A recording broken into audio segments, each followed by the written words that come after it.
Hi friends, இன்றைக்கி ரொம்பவும் யூஸ்ஃபுல்லான டிப்ஸாக நம்ம இந்த வீடியோவில் பார்க்க போகிறோம். ஸோ ஒவ்வொரு டிப்ஸுமே கண்டிப்பாக உங்களுக்கு யூஸ்ஃபுல்லாக இருக்கும். வாங்க இப்போ வீடியோக்குள்ளே போகலாம். ஃபஸ்ட்டு இந்த மாதிரி 2 கிளிப் இருந்தால் எடுத்துக்குங்க. ஒரு கிளிப்போடு ஒரு கிளிப் இந்த வீடியோவில் காட்டின மாதிரி வந்து லாக் பண்ணி விட்டுட்டீங்க அப்படின்னா நம்மளுக்கு சூப்பராக வந்து ஒரு மொபைல் ஹோல்டர் வந்து கிடச்சிரும். ஸோ இதை வந்து நம்ம ரூமில், ஹாலில், ஸோ இந்த மாதிரி இடங்களில் வந்து படம் பார்க்கறதுக்கு நம்ம இதை யூஸ் பண்ணிக்கலாம். அடுத்து பாருங்கள், நம்ம வீட்டில் நம்ம அரைக்கக்கூடிய இந்த கோதுமை மாவு வந்து நம்ம பேக்கெட் வாங்கினாலும் சரி, அரைச்சி எடுத்துகிட்டு வந்தாலும் சரி, வாங்கிட்டு வந்ததுமே இந்த மாதிரி கொஞ்சமாக உப்பு போட்டு நல்லா இந்த மாதிரி மிக்ஸ் பண்ணி வச்சுடுங்க. இந்த மாதிரி மிக்ஸ் பண்ணி வைக்கும்போது வண்டு பூச்சி எதுவுமே வராது. நீண்ட நாட்களுக்கு அந்த கோதுமை மாவு நல்லாயிருக்கும்.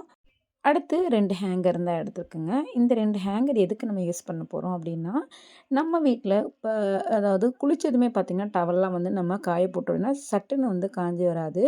ஸோ ஒன்றோட ஒன்று இந்த மாதிரி ஒட்டிட்டு இருந்துச்சு அப்படின்னா சீக்கிரமாக நம்மளுக்கு காஞ்சி வராது. அந்த மாதிரி சமயங்களில் இந்த மாதிரி 2 ஹேங்கர் எப்பொழுதுமே கயித்துல நீங்கள் இந்த மாதிரி வச்சுட்டிங்க அப்படின்னா, எப்போ நம்ம தொடச்சிட்டு வந்து துவைச்சாலும் சரி, தொடச்சிட்டு வந்தாலும் சரி, இந்த மாதிரி காய போடும்போது இந்த மாதிரி காற்று போகாமல் இருக்கும். இந்த மாதிரி 2 ஹேங்கர் வந்து கயித்துல வச்சுட்டு அதுக்கு மேலே நீங்கள் துணியை போட்டிங்க அப்படின்னா உள்ளுக்கு நல்லா காற்று போய் அந்த டவலுமே வந்து நம்மளுக்கு சூப்பராக சட்டுன்னு காஞ்சு கிடைக்கும் இந்த மாதிரி. அடுத்து பாருங்கள், நம்ம வீட்டில் துணியெல்லாம் வந்து வாஷிங் மிஷினில் போட்டோன்னா துவைச்சி முடிச்சதுமே ஒன்றோடு ஒன்று மிக்ஸ் ஆகிடும். ஸோ அது எடுக்கும்போது பார்த்திங்கன்னா சிக்கான மாதிரி இருக்கும், எடுக்கவே முடியாது. ஸோ இது நான் வந்து ஆன்லைன்லேருந்து வாங்கியிருந்தேன். ஸோ இந்த மாதிரி இது வந்து ஒரு 150 கிட்ட தான் வந்துருந்துச்சு. நல்லா இருக்குது, நல்ல ரொம்ப யூஸ்ஃபுல்லாக இருக்குது. ஏன்னா வந்து நம்ம துணி துவைச்சி முடிச்சதுமே பார்த்தீங்கன்னா எடுக்கும்போது நல்லா ஒவ்வொரு துணியுமே செப்பரேட்டாக தனித்தனியாக வரும். இதனால் வந்து ஒவ்வொரு துணியுமே வந்து சிக்காகாது. ஸோ அதே போல் குட்டி குட்டி நூல்ஸ் எதுனா இருந்துச்சுனாலும் அந்த பால்ஸ்லாம் அழகாக வந்து சுற்றிக்குது. ஸோ எப்பவுமே நம்ம துணி துவைக்கிறதுக்கு துணி எல்லாமே போட்டு எல்லாம் லிக்விட் எல்லாம் போட்டுருங்க. அதுக்கப்புறம் வந்து ஸோ இதுக்கு மேலே இந்த மாதிரி பால்ஸை போட்டு விட்டுருங்க. அவ்வளோதான். இப்போ பாருங்கள், நான் துணி வந்து வாஷ் பண்ணி முடித்ததுமே பாருங்கள், நான் எடுத்து காட்டுறேன். இப்போ பாருங்கள், துணியெல்லாம் துவைச்சி முடிஞ்சாச்சு. ஸோ ஒவ்வொரு துணியுமே பாருங்கள் இப்போ சூப்பராக தனியாக எடுக்க வருது. ஸோ கண்டிப்பாக இந்த மாதிரி ஆன்லைனில் யூஸ்ஃபுல்லாக இந்த ப்ராடக்ட் இருந்துச்சு. ஸோ அதனால தான் உங்களுக்கு ஷேர் பண்ணேன். வேணுன்றவங்க வாங்கிக்கோங்க.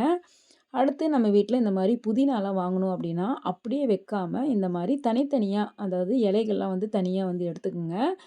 நம்ம அதாவது கட்டோட சேர்த்து வைக்கும்போது என்ன ஆகும் அப்படின்னா ஒரு மாதிரி தண்ணி விட்ட மாரி ஆயிரும். ஸோ எல்லா இந்த புதினாவுமே வந்து அழுகிரும்.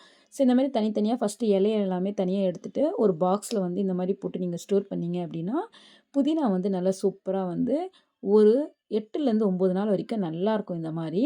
ஸோ தண்ணி எதுவுமே இருக்கக்கூடாது. இந்த மாதிரி நல்லா காத்தோட்டமா நல்லா இதுமாரி போட்டுட்டு ஒன்னோட ஒன்று இறுக்கமாக இருக்கக்கூடாது. கொஞ்சம் பெரிய பாக்ஸ்லேயே போட்டு இந்த மாதிரி வச்சுருங்க.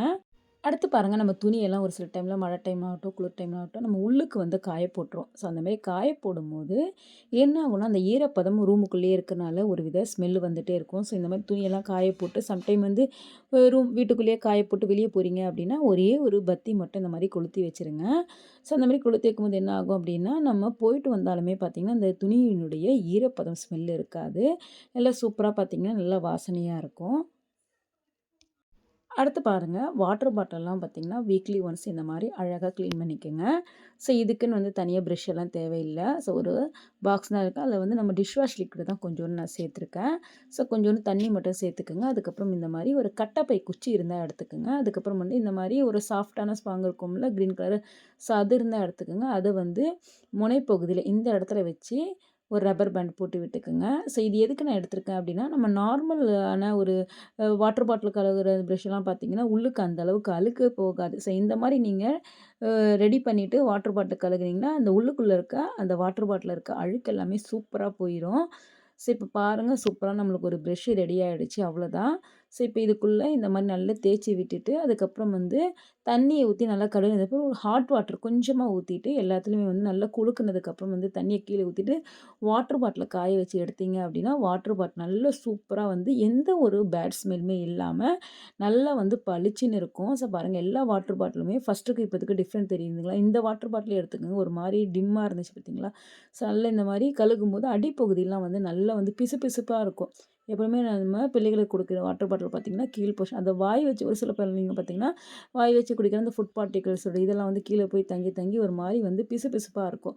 அவ்வளோதான் பாருங்கள், சூப்பராக நான் வந்து நல்லா அழகாக கழுகி எடுத்துட்டேன். ஸோ லாஸ்ட்டாக வந்து கொஞ்சமாக ஹாட் வாட்டர் மட்டும் கொஞ்சம் ஊற்றிட்டு நல்லா அலசி எடுத்தீங்க அப்படின்னா சூப்பராக வாட்டர் பாட்டில் நல்லா வந்து எந்த ஒரு பேட் ஸ்மெல்லும் இல்லாமல் நல்லா வந்து பளிச்சுன்னு இருக்கும். கண்டிப்பாக ட்ரை பண்ணி பாருங்கள் ஃப்ரெண்ட்ஸ். ஓகே ஃப்ரெண்ட்ஸ், இந்த வீடியோவில் சொன்ன எல்லா டிப்ஸுமே கண்டிப்பாக உங்களுக்கு யூஸ்ஃபுல்லாக இருக்கும்னு நான் நினைக்கிறேன். உங்களுக்கு அப்படி யூஸ்ஃபுல்லாக இருந்துச்சுன்னா இந்த வீடியோக்கு ஒரு லைக் கொடுங்க. மறக்காமல் நம்மளோட சேனலை சப்போர்ட் பண்ணி சப்ஸ்கிரைப் பண்ணிக்கோங்க. இது போல் நிறைய இன்ட்ரெஸ்டிங்கான யூஸ்ஃபுல்லான டிப்ஸ் தான் என்னோட சேனல் இருக்குது. கண்டிப்பாக உங்களுக்கு யூஸ்ஃபுல்லாக இருக்கும். தேங்க்ஸ் ஃபார் வாட்சிங்.